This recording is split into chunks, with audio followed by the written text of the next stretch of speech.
Hello everyone. So in this video we are going to discuss estimation of total protein from blood. So blood में से protein का estimation हम इसमें देखेंगे BSA के through जिसका फुल फॉर्म है बोवाइन सीरम एल्ब्यूमिन. तो ये एज अ स्टैंडर्ड यूज़ किया जाता है प्रोटीन के एस्टिमेशन के लिए. तो इसका प्रिंसिपल क्या होगा कि one commonly use method for determining the total protein in a sample is the biuret method. Protein का जब भी हमें डिटर्मिनेशन करना होता है तो हम बायोरेट मेथड का यूज़ करते हैं. The biurate method is based on the complexation of Cu plus 2 ions to functional group in the protein's peptide bonds as shown in the given figure. So biurate में होता क्या है कि ये कॉम्प्लेक्स बना लेता है Cu plus 2 किसके साथ, प्रोटीन के जो पेप्टाइड बोन्ड होते हैं उनके साथ दो बोन्ड बनाता है ये. सो जैसे कि ये कॉपर के आयंस हैं और प्रोटीन और पेप्टाइड बोन्ड की स्ट्रक्चर क्या होती है. प्रोटीन्स किससे बने होते हैं, अमीनो एसिड से. सो अमीनो एसिड में क्या होता है, एक तरफ NH2 होता है, बीच में कार्ब, और एक तरफ होता है COOH, और यहाँ पे होगा हाइड्रोजन, और ये R ग्रुप कुछ भी हो सकता है, और R पे यहाँ पे हाइड्रोजन भी हो सकता है. ये एक अमीनो एसिड, यहाँ पे अगर हम हाइड्रोजन लगा दें तो वो सबसे छोटा अमीनो एसिड हो जाएगा. ये सबसे छोटा अमीनो एसिड है. तो प्रोटीन बनते कैसे, तो अमीनो एसिड की चेन होती है. सो अमीनो एसिड जुड़ेंगे कैसे कि ये जो NH2 है, यहाँ पे भी सेम स्ट्रक्चर होगी, NH2, यहाँ पे भी हाइड्रोजन और COOH. तो यहाँ से हम पानी बाहर निकाल दें, एक H इसका चला गया और ये OH. तो यहाँ से जब H2O माइनस हो जाएगा तो क्या बचा, CO और NH. सो CO और NH का जो बॉन्ड होता है उसको हम बोलते हैं पेप्टाइड बॉन्ड. सो दो पेप्टाइड बॉन्ड इससे जुड़ते हैं Cu plus 2 आयन से. तो एक तो CONH, एक बॉन्ड ये हो गया, ये इससे जुड़ रहा है, CONH एक ये इससे जुड़ रहा है. सो एक चीलेट कॉम्प्लेक्स बन रहा है, यहाँ पे मेटल आयन है सेंटर में और दो डोनर एटम है. जो ये कॉम्प्लेक्स होता है इसका कलर होता है violet colour, which is measured by absorption spectroscopy at 540 nanometre. So ये जो कलर है इसका, ये एब्जॉर्ब होता है 540 नैनोमीटर पे. Over a given concentration range, the measured absorption at 540 nanometer is linear with respect to the concentration of total protein. So हम फिर ग्राफ बनाएंगे, एक लीनियर हमारा ग्राफ होगा. So किस किस के बीच में, एब्जॉर्प्शन और जो हमारी होगी कॉन्सेंट्रेशन के बीच में. This relationship allows a standard curve to be created that is used to calculate the concentration of the unknown sample. So हम क्या करेंगे, इस साइड हम कॉन्सेंट्रेशन ले लेंगे और यहाँ की तरफ हम लेंगे एब्जॉर्बेंस. सो जिस कॉन्सेंट्रेशन पे जो हमारी एब्जॉर्बेंस आ रही है उस पर हमने ये ग्राफ बना दिया. तो जो पॉइंट्स मिल रहे थे हमने वहाँ पे ज्वाइन कर दिए. तो यहाँ पे 3 डॉट्स मिल रहे हैं, बाकी ये 2 नहीं मिल रहे हैं. तो हम हमारे अननोन सैंपल की कॉन्सेंट्रेशन कैसे निकालेंगे, तो अननोन जो सैंपल है उसको हम स्पेक्ट्रोफोटोमीटर के अंदर रख देंगे तो हमको उसकी ऑप्टिकल डेंसिटी तो मिल जाएगी, एब्जॉर्बेंस आ जाएगी, लेकिन उसकी कॉन्सेंट्रेशन कैसे फाइंड करेंगे. तो जो ये ग्राफ आया है हम यहाँ से इसकी OD जितनी आई है अननोन की, वहाँ से ऐसे लाइन ड्रॉ करेंगे और इसको यहाँ पे नीचे ज्वाइन कर देंगे. तो यहाँ पे हमारी कॉन्सेंट्रेशन हमें पता चल रही है कितनी आ रही है, 5.4.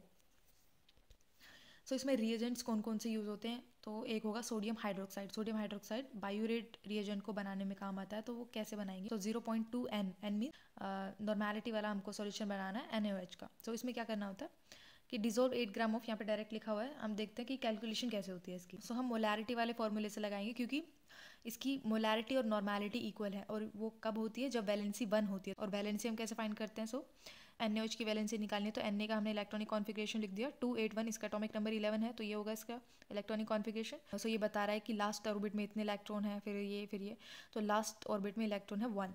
सो इसका रूल क्या होता है कि जब लास्ट ऑर्बिट में 4 से कम इलेक्ट्रॉन होते हैं तो वैलेंसी एज इट इज़ होती है, और जब अगर ये मोर देन 4 होता तो जो वैलेंसी आती है उसको हम 8 में से माइनस कर देते तो वो हमारी वैलेंसी होती है. अभी ये लेस देन 4 है तो वैलेंसी इसकी 1 है.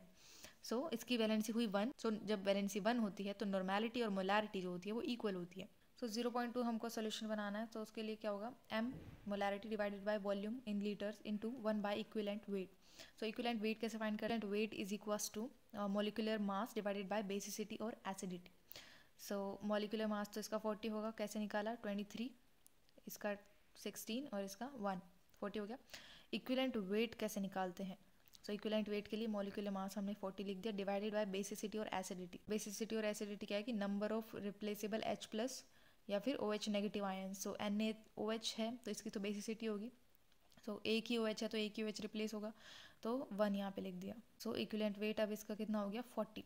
सो यहाँ पे वॉल्यूम लेनी थी लीटर्स में, सो 1000 मिलीलीटर था तो लीटर में कन्वर्ट करेंगे, 1000 बाय 1000 1 आ जाएगा, इंटू 0.2 हमको ये बनाना है सॉल्यूशन, इंटू इक्विवेलेंट वेट था 40. सो टोटल कितना हो गया, 4 2 जा 8.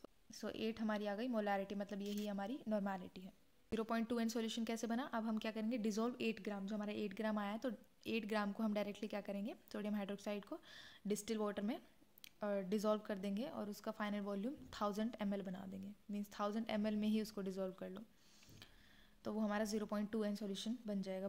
सो बायोरेट रिएजेंट कैसे बनेगा, तो इसमें क्या हम करेंगे, डिजोल्व करेंगे 9 gram of sodium potassium tartrate in 500 ml of 0.2n sodium hydroxide. So 9 gram हम सोडियम पोटेशियम टाइट्रेट ले लेंगे, वेइंग मशीन से वे कर लेंगे और इसको हम डिजोल्व करेंगे 500 ml। तो ऊपर जो ये हमने 1000 ml बनाया है इसमें, तो 9 ग्राम को हम 500 ml में डिजोल्व कर लेंगे, मतलब इसका आधा लेके हम उसमें डिजोल्व कर लेंगे। देन हम उसमें 3 gram of copper sulphate add कर देंगे और अगेन उसको डिजोल्व करेंगे completely by stirring and finally add 5 gram of potassium iodide. So potassium iodide भी हम उसमें डालेंगे। Then dissolve and adjust the final volume to 1000 ml with 0.2n sodium hydroxide. पहले हमने 500 डाला था, अभी हम वापस जो बचा हुआ है उसको डाल देंगे, तो प्रॉपर सो टोटल हमें 1000 ml वॉल्यूम बनाना है उसका। बायोरेट रिएजेंट का प्रिपरेशन बताया है, लेकिन अभी बीएससी के लेवल पे तो ये बना बनाया हमको मिलता है, एमएससी के लेवल पे हमको खुद बनाना होता है। देन प्रोटीन, स्टैंडर्ड प्रोटीन मतलब सॉल्यूशन कौन सा लेना है, तो ये हम लेंगे 5 मिलीग्राम पर ml। सो इसको कैसे बनाएंगे, तो डिज़ोल्व कर लेंगे हम 0.5 ग्राम ऑफ BS से। प्रोटीन के डिटर्मिनेशन के लिए हम एज अ स्टैंडर्ड इसको यूज़ करते हैं, तो 0.5 ग्राम को हम डिस्टिल्ड वाटर में डिज़ोल्व कर देंगे और फाइनल वॉल्यूम उसकी 100 ml बना देंगे, मतलब उसमें बाकी पानी मिला देंगे। सो उससे हमारा 5.0 mg पर ml प्रोटीन का सोल्यूशन बन जाएगा। प्रोटीन के सैंपल में हम क्या लेते हैं, काफ सीरम लेते हैं, मतलब जो अननोन वाला है उसमें हम लेंगे calf serum will be used as a unknown sample for protein estimation. अब उसका प्रोसीजर क्या होता है, सो प्रोसीजर में हम क्या करेंगे, हम 3 तरह की टेस्ट ट्यूब लेते हैं। एक टेस्ट ट्यूब होती है हमारी अननोन, जिसमें हम अननोन सैंपल डालेंगे, ये वाला काफ सीरम जो है। एक होती है स्टैंडर्ड में ये जो प्रोटीन का स्टैंडर्ड सॉल्यूशन है वो डालेंगे।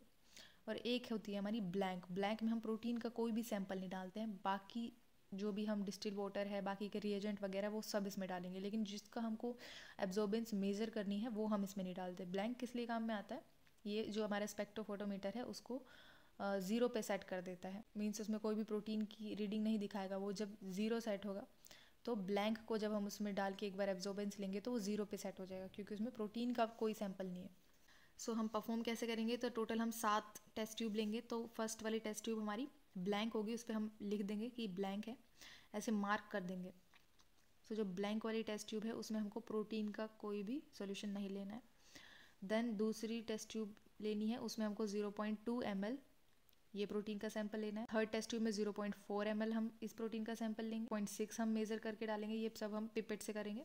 सो पिपेट भी कई तरह की होती है, जैसे कि एक ग्लास पिपेट होती है तो उसमें तो ml की फॉर्म में ही लिखे होते हैं, मार्किंग्स होती है ml की उसमें रेंज में। और एक और पिपेट होती है जिसमें माइक्रोलीटर की रेंज में रीडिंग्स लिखी होती हैं, सो जो सिलेंडर वाली होती है। सो अगर हम उस पिपेट से अगर हम सॉल्यूशन ले रहे हैं तो उसको हम 0.2 नहीं लेके इसको हम 1000 से मल्टीप्लाई कर लेंगे यहाँ से, तो ये हो जाएगा 200। सो 200, सो फिर वो बन जाएगा 200 माइक्रोलीटर। ml से माइक्रोलीटर में जाने के लिए हम मल्टीप्लाई कर देंगे 1000 से। सो वही सेम है, इसको 200 माइक्रोलीटर, 400, 600, 800 और 1000 और इसका 100। Volume of distil water, so blank में हमने कुछ भी नहीं डाला था, अभी तक खाली थी ब्लैंक वाली टेस्ट ट्यूब। अब ब्लैंक में हम पानी डालेंगे 1 ml रहेगा, और सारी जो टेस्ट ट्यूब है उनका वॉल्यूम जो है वो इक्वल होगा। तो 1 ml है, अब 0.2 है, इसको 1 ml बनाने के लिए हम कितना पानी डालेंगे, 0.8 ml पानी डाल देंगे, इसमें 0.6, इसमें 0.4। वही अगर ग्लास पिपेट से काम कर रहे हैं तो 0.4 डाल देंगे, दूसरी वाली पिपेट यूज़ कर रहे हैं तो 400 माइक्रोलीटर डालेंगे। 200 और इसमें कुछ भी नहीं डालेंगे, और यहाँ पे 0.9। देन ग्राफ में हमको कॉन्सेंट्रेशन वर्सेस एब्जॉर्बेंस का ग्राफ बनाना होता है, तो कॉन्सेंट्रेशन कैसे फाइंड करेंगे। सो कॉन्सेंट्रेशन फाइंड करने का फॉर्मूला है N1V1 is equals to N2V2। So N1 क्या है, नॉर्मेलिटी 5, प्रोटीन का सैंपल है, इसकी नॉर्मेलिटी 5 है। V1 क्या है, प्रोटीन का N1 ये हो गया और प्रोटीन का वॉल्यूम ये हो गया।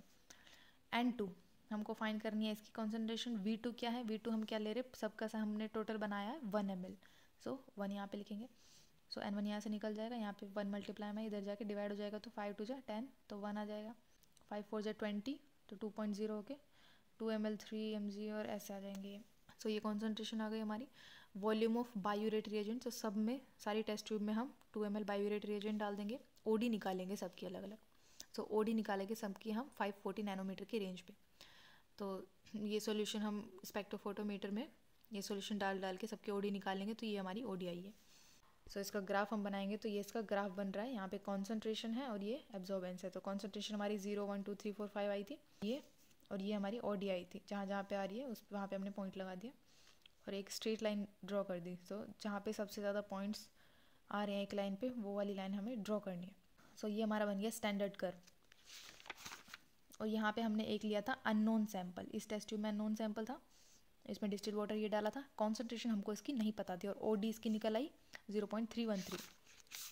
सो ये हमारी ओडी वाली लाइन है। यहाँ पे 0.31 पे हमने पॉइंट लगाया और यहाँ से लाइन खींचेंगे इस ये स्ट्रेट लाइन से अटैच होते हुए और उसको नीचे ज्वाइन कर देंगे। तो ये हमारी निकल आया यहाँ से कॉन्सेंट्रेशन। तो यही हमको निकालना था कि प्रोटीन जो अननोन सैंपल था उसकी कॉन्सेंट्रेशन कितनी आई है। So protein content in the provided serum sample was found to be 5.4 gram per ml। Gram per ml ये कॉन्सेंट्रेशन ही होती है ना, कॉन्सेंट्रेशन की यूनिट होती है। तो ये हमारी 5.4 कॉन्सेंट्रेशन निकल आई।